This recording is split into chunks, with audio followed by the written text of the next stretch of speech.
Welcome to Originator Design Videos. I'm going to assemble the top section of a jumbo music tent frame.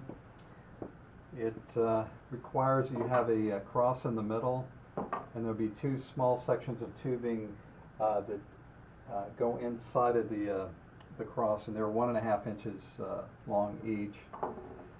Then you'll have a 45-degree elbow,